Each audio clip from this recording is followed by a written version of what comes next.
Take questions for Coach. Joe, right here in the front on this side. In the front row.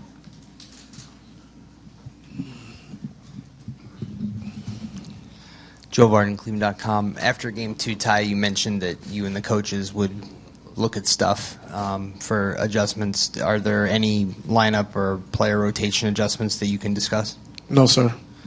Is it, whether or not you do this, you had gone away from Rodney Hood a while ago, and Jetty hasn't played much at all, and so I think some fans in some corners are, saying, well, try them.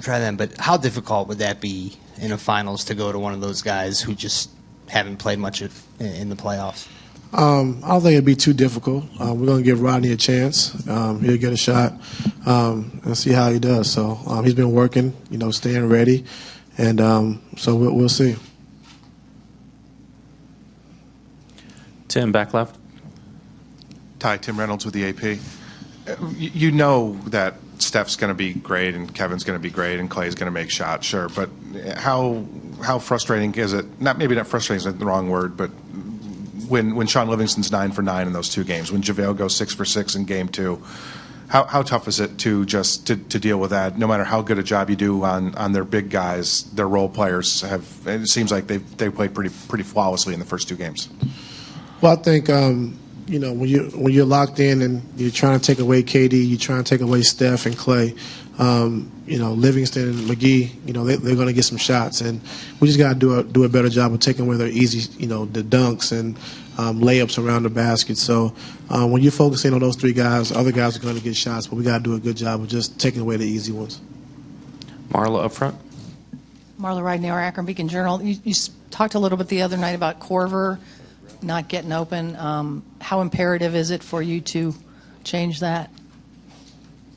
Find ways to get his shots. It's hard. Because they switch out on everything. So all the actions you run for Kyle, they just switch out to deny and take him away. When they are helping on LeBron's penetrations, one guy that's staying at home with is Kyle. They're not leaving his body. So with him being on the floor, they have to pay attention to him, know where he's at all times, and he gives us space offensively, but they're not leaving him. So we try to run a lot of actions for them. They're just switching out and taking it away. So we got to do a better job playing faster in transition, getting some shots, and probably wide pins early on in transition instead of waiting until he gets too deep to the corner. So we'll see. One more thing about Rodney, are you thinking about giving him a chance in this game? Yes, ma'am. Chris, third row. Hey, Ty. Chris Fedor, Cleveland.com. With you guys switching as much as you are on defense, what is the most important aspect to do that effectively? Physicality. I think you got to be physical because they slip out a lot, and put you in some binds when they slip out. But if we're physical into their body and pushing up the slips, then we can get underneath them and take that away. So the most important thing is physicality.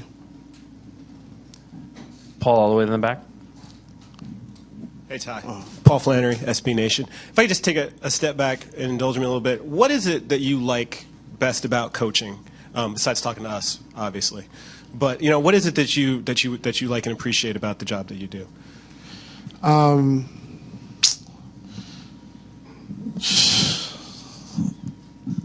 like, one thing is the playoffs. I think when you get to the playoffs and you're able to scheme and you're able to game plan and make adjustments and things like that throughout the course of the playoffs, I like that.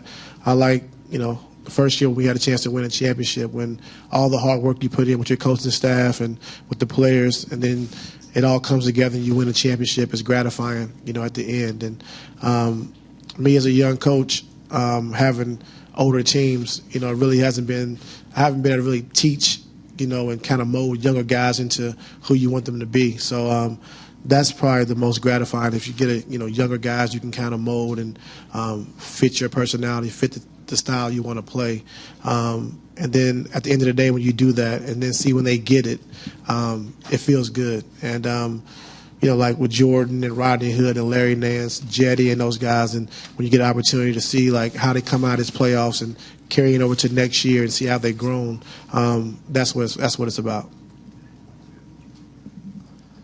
Any other questions for Coach? In the back, Dave. Come in late asking questions, man. Ty, How much can one win for you guys change the complexion of this series? I mean, we got to take care of home, and I think we've done a great job of playing here throughout the course of the playoffs.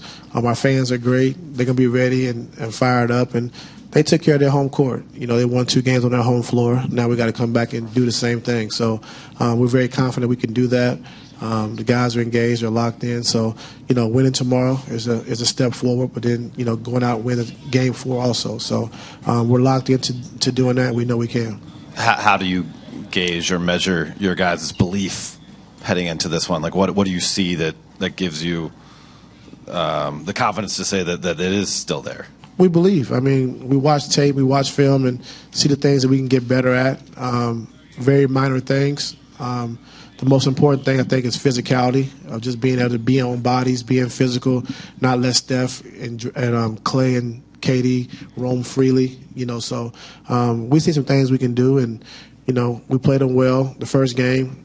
Game 2, all the way up to like the last 7 or 8 minutes of the fourth quarter. So they played well at home. We understand that. We played well at home too. So we're ready for the challenge. Last 2, Marla and Alvaro in the back. The other night, JR and George were talking about miscommunication on defense, and I was also thinking about communication, like at the end of game 1, about how many timeouts. Do you guys really need to, change anything about their communication issues?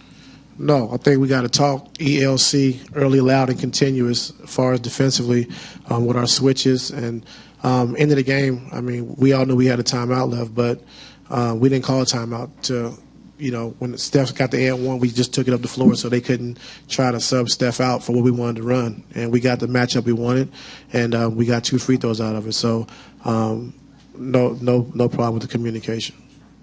Last question, Alvaro in the back. Coach Alvaro Martini, ESPN. Golden State presents a lot of problems in transition when they go on offense.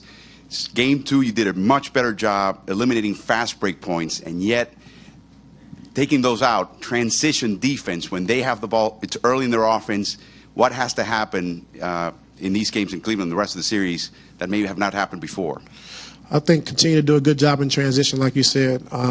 They are the most dangerous when they're in transition, when you have Steph and Clay running to the corners, KD bringing it up, or Draymond pushing the basketball. The biggest thing is just we can't relax. I think we showed clips to our guys today where Steph gives the ball up and he continues to keep moving. We relax. He gets a 3. Clay, we relax. He gets a 3. So we got to stay locked in. We can't relax and give them open shots. They're going to make some tough shots. That's who they are. But we got to take away the easy ones. Thank you. Yep. Thanks, Coach.